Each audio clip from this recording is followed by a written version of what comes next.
Hey guys, before we start tonight's podcast, I want to talk a little bit about Right On Optics. Right On Optics is our new sponsor, and I want to just get into a little bit about how I met these guys and where this came from. I went on a backpacking trip with a coworker of mine, and he's kind of related to the owner of Right On. And we started talking about his products and where he gets his glass from. He gets all of his glass from Japan, and what his values are in the company. He's got a lifetime warranty, no questions asked. They'll replace any product that you have a problem with.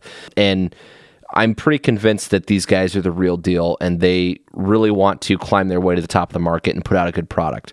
I've only gotten my hands on a few of their products, but everything that I've gotten my hands onto so far feels solid. The glass looks great, and they've decided to sponsor the podcast, but more importantly, we're excited to work together with them to kind of support each other as we go forward. So I want you to go check their products out, rightonoptics.com. If you're on the market for an optic, consider giving them a chance. Like I said, they've got a lifetime guarantee. If you have any problems, get with them and they will hook you up.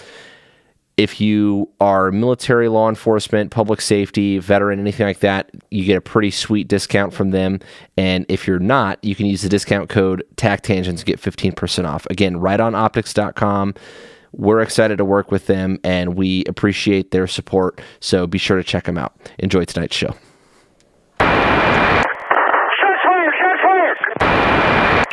And 314 for a shooting at Century Theaters. They're saying somebody's shooting in the auditorium. Roger, keep your fires west of the smoke. You're cleared hot. An officer hit. Send me the world.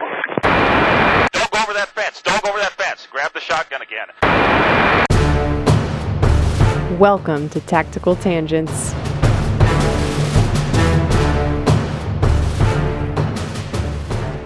Welcome back to Tactical Tangents. This is Mike and Jim. We're going to talk about a topic that I've been wanting to get into for a little while now. It's navigating bureaucracy and dealing with organizational politics. There's nothing more tactical than navigating bureaucracy and organizational politics. Yeah. And I mean that just a little bit for real, right? Yeah. We realize going into this episode how really lame and boring that sounds. But I really do look at this as kind of a job, like it's its own kind of job skill. Like, in a professional workplace or workforce, making things happen in a big organization is it's its own set of skills, right? People who can get things done tend to do a lot better in their careers than the people that haven't figured out how to wade these waters. So I think it's a useful topic, and it has a tactical impact. Getting through that bureaucracy is what gets you the training you need. It's what gets you the equipment you need. It's what gets you the policies that you need to support you when you're making tough decisions. Yeah. So you got to do it. So you better be good at it. Yeah. So one of the stories that I think I always think back to when I'm dealing with this kind of stuff is related to how I was getting into the Air Force. I had to go through, like anyone that was trying to enlist, you go through military entrance processing station MEPS, and you go and you get a physical, and you do the vision check, and you take the ASVAB, and you do all these tests and stuff. And one of the things that came up there was during the vision test, they sit you behind a machine, and you're looking. It's one of those machines that you look inside, and there's like a little house that's sitting up in like a green pasture, and it's like a tech that's on the other end of it, and they like focus the picture, and that's supposed to be like the starting point for whatever your prescription would be if you needed glasses, right?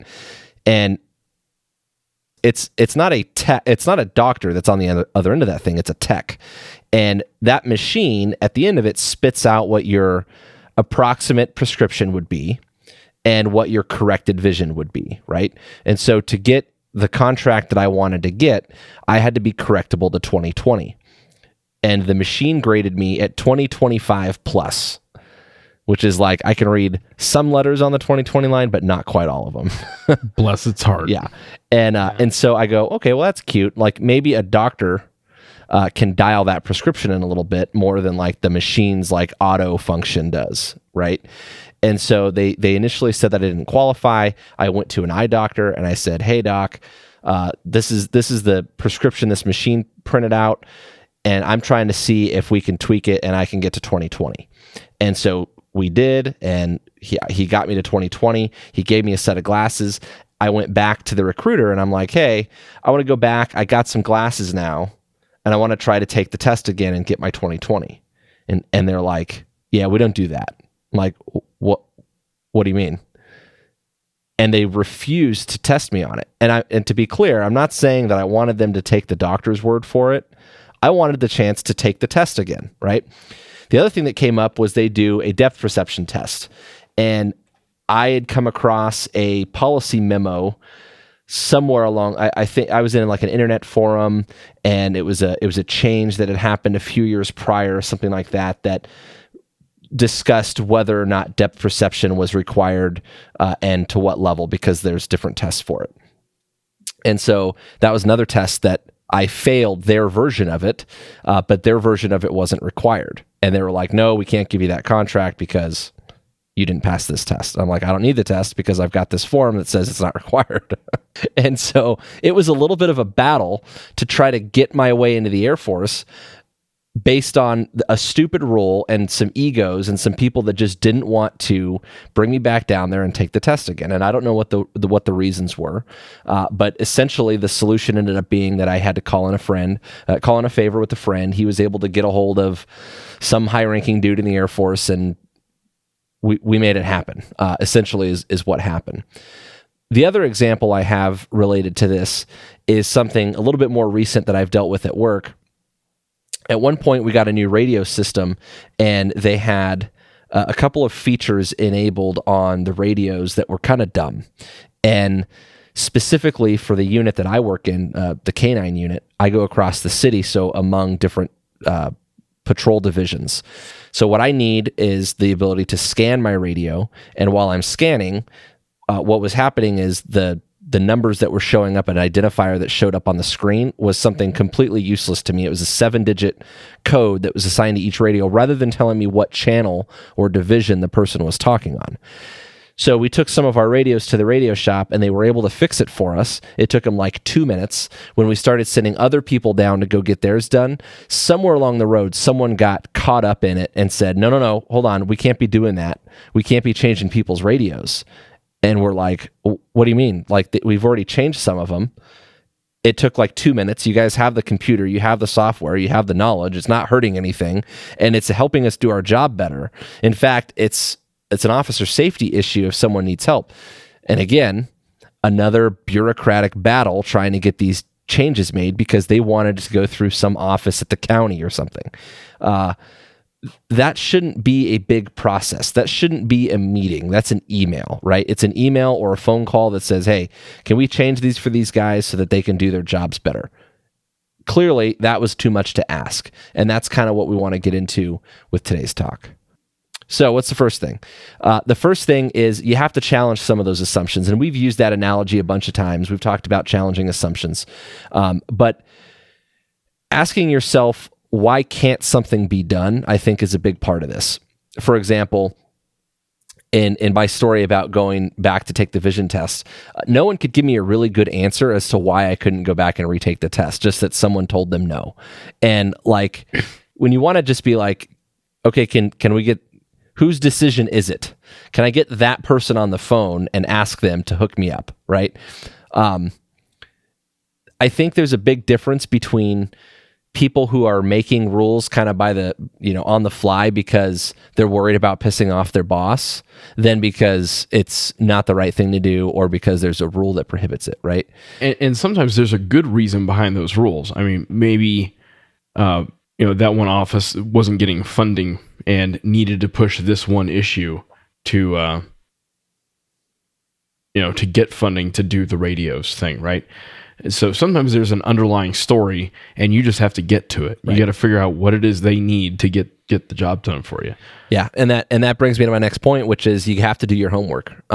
There's plenty of examples of things that have reasons, like Jim's talking about. But if you don't do your homework and try to figure that out and research it and ask the difficult questions, I mean, sometimes the questions aren't even difficult, right? They're questions that just have to be asked. Is there a rule? Is the rule in writing? Is there a reason it can't be changed? Or are you just lazy and don't want to do it, or you don't want to help me out, or you're trying to be difficult, or you suck? I don't know. And I've seen all of those. And one of my favorite sayings about stuff like this is that you have to know the rules in order to break them. And there are different like layers of understanding rules. There's you can recite it, or at least you can find it. And then there's you understand it, and then you understand the intent behind it, and you understand all the little different ways it can get interpreted and the history behind it. And when you get at that level, you can really have a discussion with your decision makers about it, then you can win. And you know when you can get an exception to it, you know when you can get a waiver to it, and that's where you really start to get forward progress on a lot of these things, or get the rule changed. Well, and that's a good point, because getting the rule changed might be all that has to be done. A lot of rules, a lot of policies are things that maybe historically they're not even relevant anymore. Yeah, it's a policy on paper, but does anyone know why it is that way? Because maybe back then in 1974, when that rule got written, before email, before cell phones, before whatever, the reality has changed a little bit, and we just need to get to the bottom of that. Some people don't think enough to ask those questions or to do that homework. In my department, a lot of our policies, like in the police department, a lot of our policies like are named after people. Like there's a reason. That's the mic rule. Yeah. You got to wear gloves when you. Right. Like something happened.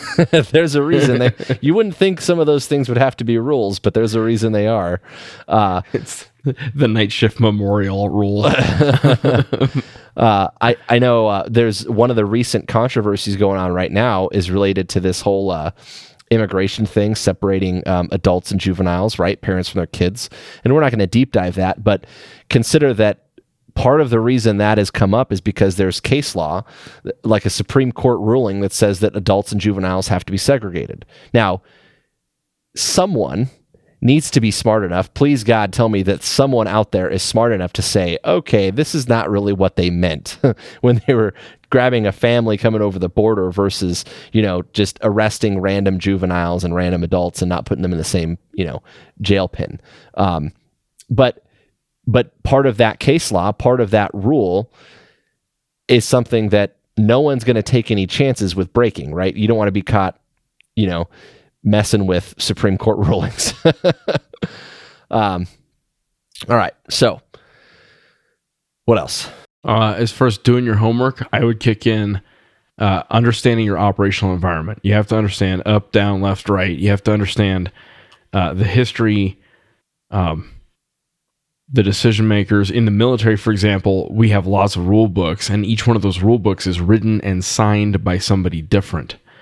And so are you going off of just, the decisions that some captain made somewhere, or like a decision that was made by the general somewhere? Right. And those are different rules, and there are different ways to get around those rules. Sometimes all you need is like a colonel to sign off on it. Well, and part of this is, a lot of commanders talk a good game about having an open door policy. And this is one of those areas where, especially if you're dealing with something like you're trying to get something done that's going to involve someone at that level, sometimes it doesn't hurt to just ask them. And, we could talk another time about open door policies and how like a lot of people are, well, a lot of leaders say that and don't really mean it. And two, the ones that do really mean it, like no one ever takes advantage of it. Right. And so part of kind of reading your audience and kind of playing the room is knowing what kind of issues you might want to use that open door policy for, right? Yeah. And there's a right way to ask and a wrong way to ask, right? You don't have to sound whiny. And one of the questions like, well, why are we doing it like this? Don't say it like that. Right. We can say it in this forum, but when you're going and talking to the boss that wrote the rule, say, hey, sir, I understand that we have this rule. I'm trying to do some research on it because I think I've got this situation that we need an exception for or need to work around. I want to make sure I understand where you were coming from on that. Yeah. But you can't be too afraid to ask. And I think especially when it comes to dealing with bosses at several echelons higher than, your immediate supervisor, people are afraid to approach them. And sometimes it's just a matter of asking, and you'll find out real quick that it's not a big deal. Just send it up your chain and I'll sign it. Like, no problem. They're like, oh, well, that was easy. your bosses are just dudes. Sometimes you just have to go ask them. Sometimes, you can be personable to people, have conversations, and also still be respectful. It's not really a big deal. And I think a lot of people get caught up in that. And one of the catches on that is be careful what you ask for, because you might get it. And that's part of the doing your homework thing is if you ask the boss to sign off on it, they often will. Right. And you might be, you need to understand, and you need to protect your boss's signature and your boss's credibility, and not put them out, getting behind a bad rule because you went direct to them. Yeah. And to be clear, we're not just talking about, writing or navigating rules so much, but what we see in these kinds of situations is you want, let's say, for example, a feature changed on your radio, and the guys down at the office are A, perfectly capable, and B, more than willing, and someone wants to roadblock you. So a story about that. So there was on a deployment. This was 2010 time frame. I got deployed to a big headquarters for a special operations organization overseas, and I went to the wrong person at the wrong time to ask for a network account. Oh my God. On one of our fancy networks. And somebody somewhere decided that was quote unquote a process foul. That was the term they used. That I didn't follow their in-processing checklist in the order they put it out. And as punishment, they never gave me access to that network. And for the whole deployment. And what do you suppose you would use such a network for? I don't know, the combat stuff. So that was cool. And, I ultimately kind of had to pick my battles on that because I had a bunch of other networks and I could still make things work. And I had to decide whether I wanted to embarrass them in public over it and pick a bigger fight and then have them shut off all my accounts. So sometimes you're going to run into people who are just, looking to express their authority. Yeah. One of the things that I loved about reading Boyd, and Boyd is obviously the guy's name, and we've talked about the book a bunch before. We'll put another link into it. But Boyd, the fighter pilot who changed the art of war, he's kind of the guy that inspired a lot of the things that we talk about. Was that he had to deal with this kind of stuff a lot, where people would get in his way, and he would have to work his way around them, right? And there's some good and bad, which is why I think it's entertaining and worth reading, because on one hand, he made a lot of enemies along the way, and that screwed him over at various times in his career. But on the other side of that token, he also had a lot of friends, and those friends saved his ass a lot of times throughout his career. So something to consider is that, it's okay to have the big red panic button, right? You can have your war chest for the time that this is the hill that you're going to die on. I'm going to fight this one until it dies. This is my legacy. And you're allowed to do that, but you only get to do that once, right, typically in your career. Yeah. And that nuclear option could be you go to the press about it, or you go to the do a congressional, write a letter to your congressman about it. It could be that you go to the inspector general or your internal affairs office about it and narc somebody out, or you go straight to the boss. I have kind of a story. So going back to my getting into the Air Force story, the recruiter, and the recruiter was just the messenger. He's got his bosses, and ultimately the refusal to let me go back to MEPS was not his decision. It was one of his bosses or whatever. And he goes, dude, I really don't know what to tell you, man, unless you've got a general in your back pocket, you could try writing your congressman and see. And I was like, okay, I'll do. I mean, because at that point it was that was my career. That's what do you have to lose? Yeah. And so that's what I was getting ready to do. Well, this favor that I called in, buddy of a buddy, called a flight. He was a group flight surgeon for one of the special tactics groups. So he was a full bird colonel, and he was able to hey, will you talk to this kid about his vision problem? He's trying to see if there's a way that he can, blah, blah, blah. And so the guy called me. And again, going back to, you can be respectful, but still be personable. Like, just tell him your story and what you're trying to accomplish. Sir, I want to come into your Air Force and kick some ass. And he goes, I think you're going to be okay, son. Just give me your recruiter's phone number. And he had a letter like to the recruiter, and the recruiter like calls me and he's like, you're not fucking around, are you?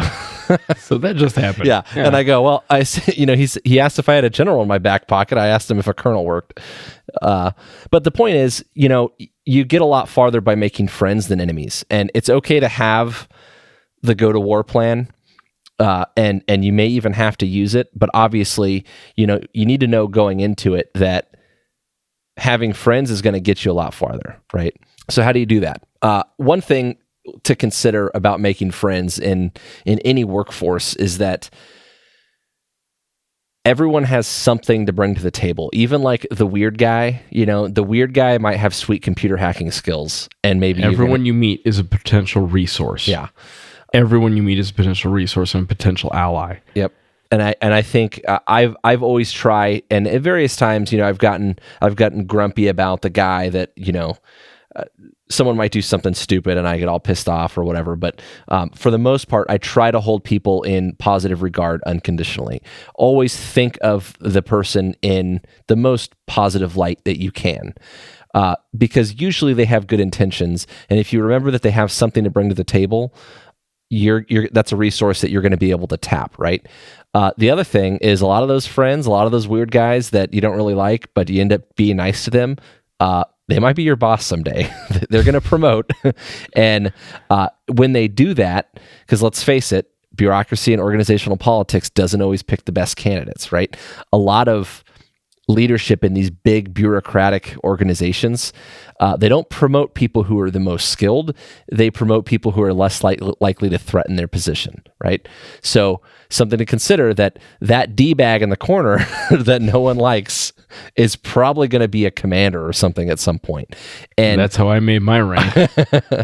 And so if you want to have his ear down the road, that's where that kind of informal influence comes from, is being able to say, hey man, how you been? Remember me? Yeah. Along those lines, courtesy costs you nothing. And it's one of my favorite sayings. I learned it in survival training, among other things. Please, thank you, and I'm sorry. It costs you nothing. Be nice to people. If you can be nice to people, be nice. Never forget to say please when you're asking for something. Say thank you when you get something, and apologize early and often if you screw something up. You'll be amazed how much that just gets you a little bit of working space when you're trying to get things done. Yeah. And there's a book about all this. It's called How to Win Friends and Influence People. You should probably read it. Yeah. Well, and going back to dealing with your bosses, it's amazing to me how wrapped up in formality people get.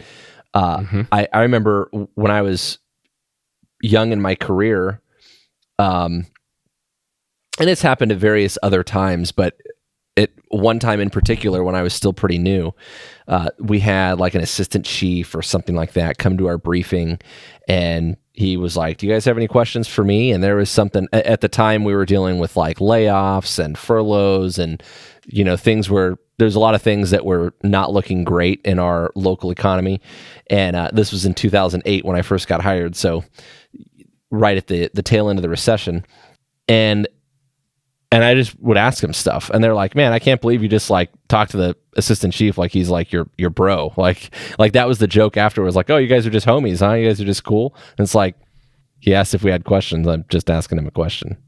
Like, and going back to Jim's thing, like just saying please and thank you for being here and thank you for answering my questions and being polite doesn't mean that you can't address the things that you want to address. So I mentioned how in a lot of these organizations, they're going to promote the people who aren't a threat. And this kind of speaks to something Jim said earlier, which is be careful what you wish for. You kind of have to be careful who you trust.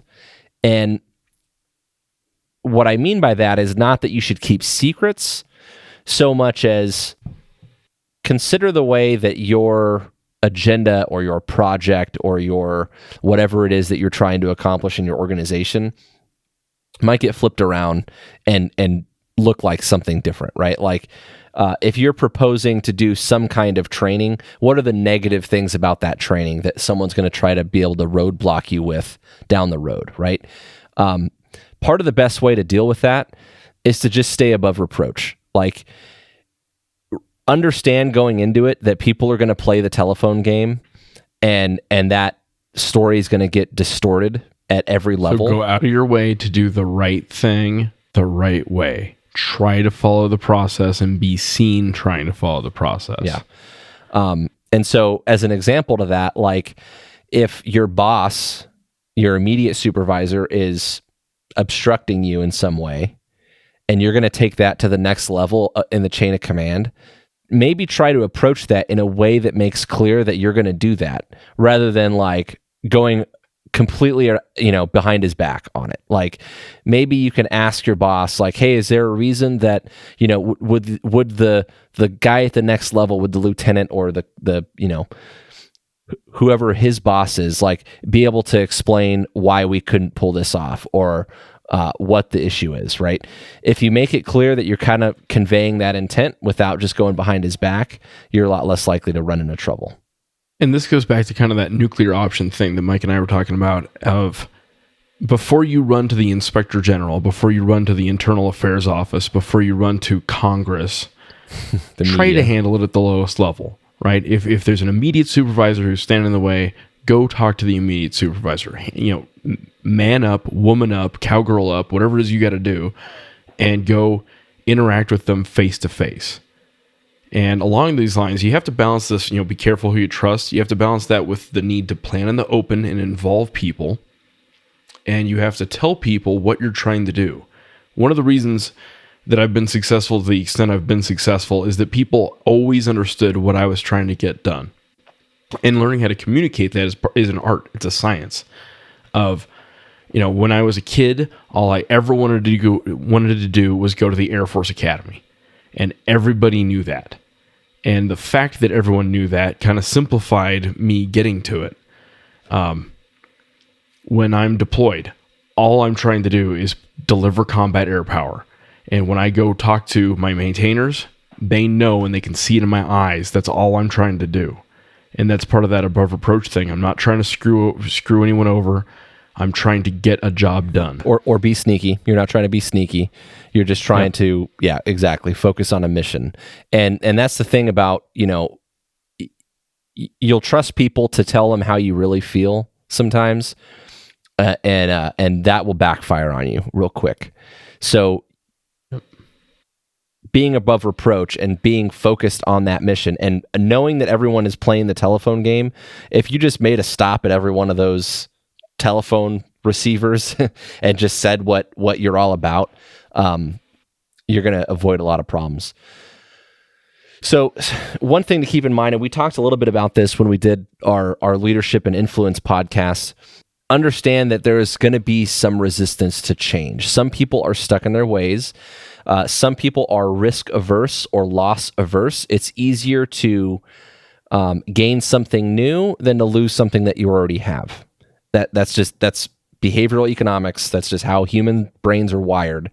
If you maintaining the status quo, what we have is safe. Anything other than what we have right now is dangerous. Right. So, say for example, I want my whole police department to carry taser. I believe in taser, and this is hypothetical. I need to convince the department to do it. Well, there are going to be some people who will be like, no, that's stupid. It doesn't work. I like my mace. Oh, if I need to go hands-on, I'm just going to go hands-on. And there might be good reasons why people don't want to change to carry one more thing on their belt, or they've heard of lawsuits, and maybe senior leaders have heard of lawsuits and they're concerned with that liability. But you're like, no, I want to do this. So just as one example, Mike, do you have anything on that? No, I mean, and consider that people are more resistant to change something that's already there than they are to add something new. So like getting the taser might be fine unless you ask them to trade something for it, right? So it would be like we're looking at a new pistol, right? We're looking at switching from Glocks to Smith & Wesson M&Ps. How many people do you think are like, I've had Glocks my Glock has been great. Like, why do I need to change my Glock? People are just resistant to that, right? Like, and so consider, if you're trying to come up with a strategy to pull something off, how you can ground that some way in the status quo. Like, hey, I think that this principle is important, and one thing that will keep us there is blank, and there might be trade-offs or something in the middle, of whatever you're trying to accomplish that will maintain some of that stability, or at least maybe incrementally introduce it, right? Like, it's like the frog in boiling water analogy, Yeah, demonstrate it, have the SWAT team carry it, so that people could just kind of get used to it, right? And one of the things here is you may have to wait for an opportunity to push that change. So you might have to be patient and just wait for that opportunity to present itself. Okay, well, all of our Glocks are wearing out. Okay, it's time to switch. Or maybe there's a lawsuit involving pepper spray, and you say, okay, well, it's too hard for us to carry pepper spray. Let's carry taser.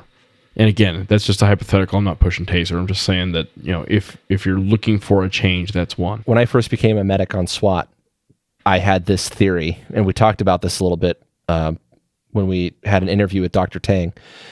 I had this theory about a lot of the planning that we would use in our casualty evacuation plans, where we're going to evacuate someone and then get them, out of the area of the gunfight, out of the hot zone, and then get them to the fire department for treatment. And I always felt like, I really don't want to drive around the corner and then just sit on the side of the road and wait for the fire department to get there. I'd rather just drive to the hospital. And I kind of talked about that idea with some people just to kind of feel them out. And it was something that that was a little, change that I wanted to affect, that I thought was important. And so I waited. I didn't bring that up. I didn't try to make a big push about it until we had one particular operation that we did that was literally in between. It was like at the halfway point between the trauma center and the nearest fire station. In other words, it would take the fire department just as long to get to me as it would have taken me to get to the hospital.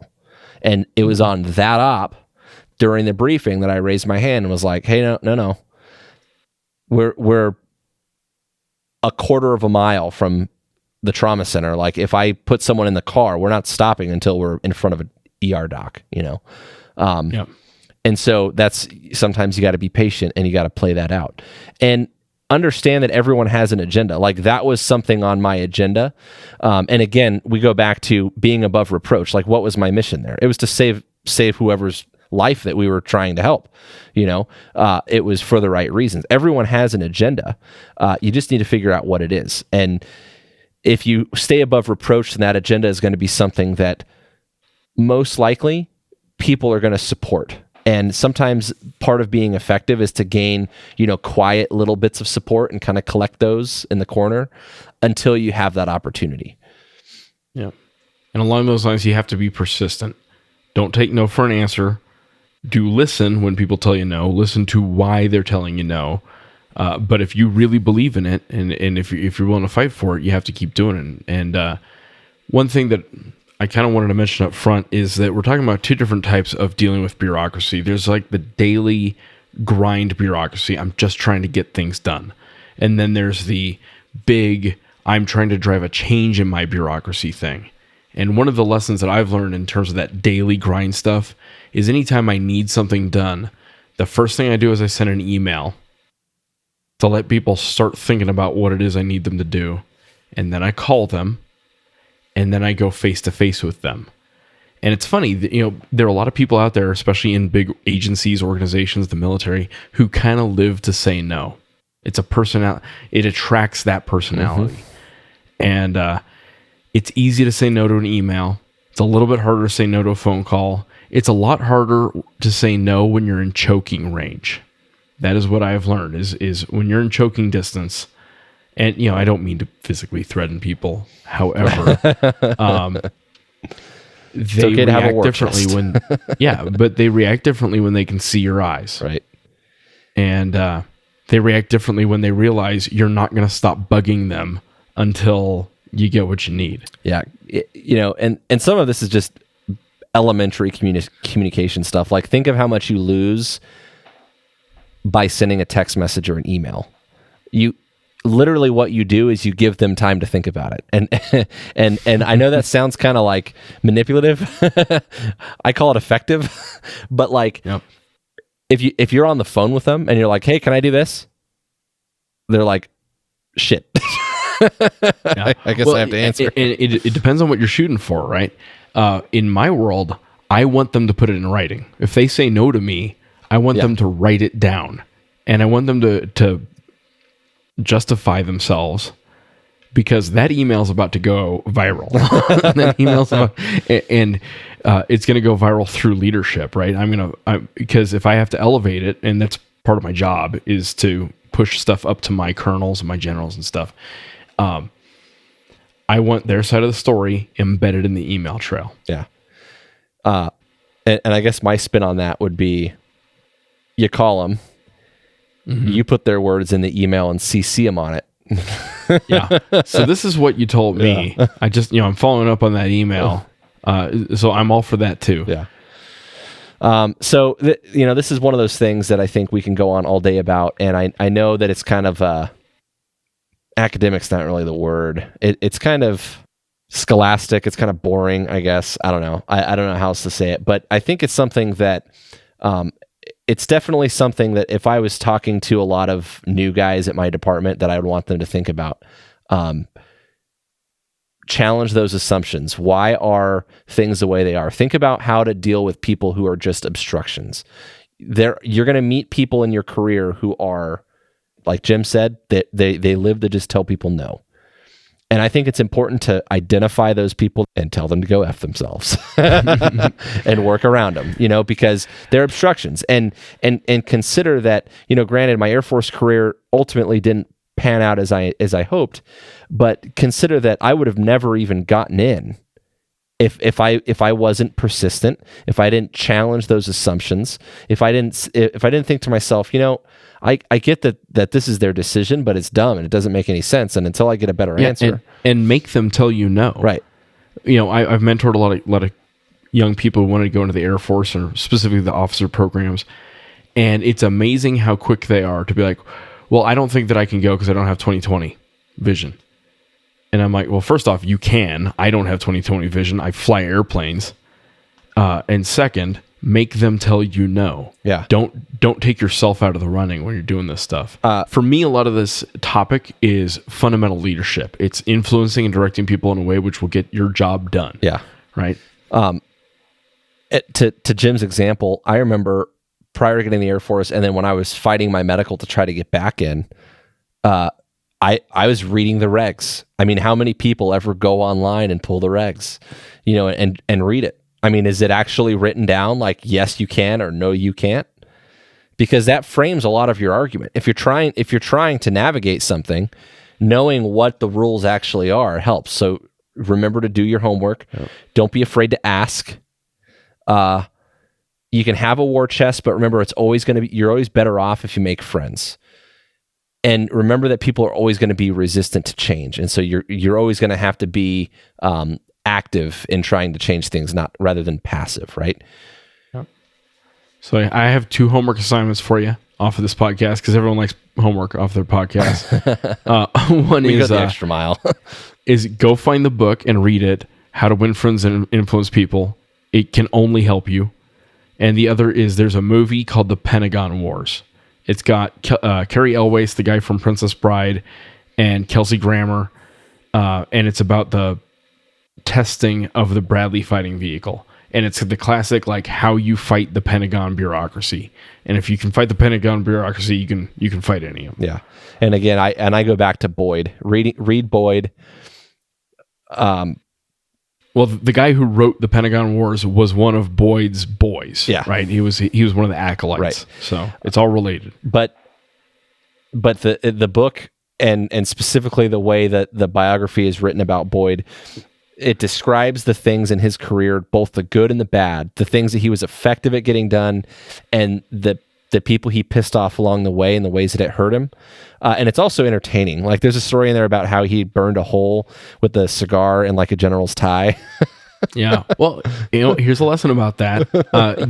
You can go through your career like that. You can go leave a wake behind you of pissed off dead bodies, and you can get away with it for a while until it catches up with you, right? And it caught up with Boyd. He ended up topping out at colonel and kind of getting relegated to a vault somewhere.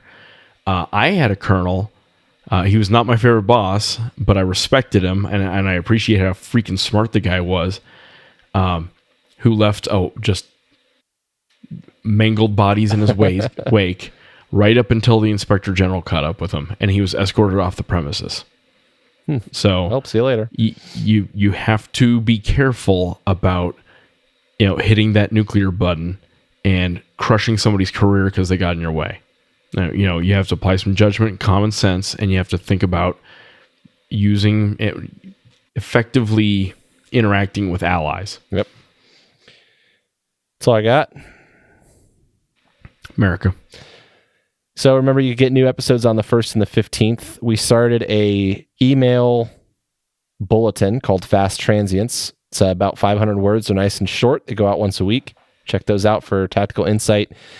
And better get printed out and post it out on your on the wall of your office, post it up in the pisser. Yep. Because that's how we get good information out. Yeah. And go find us on Twitter. Our Twitter following is hurting bad.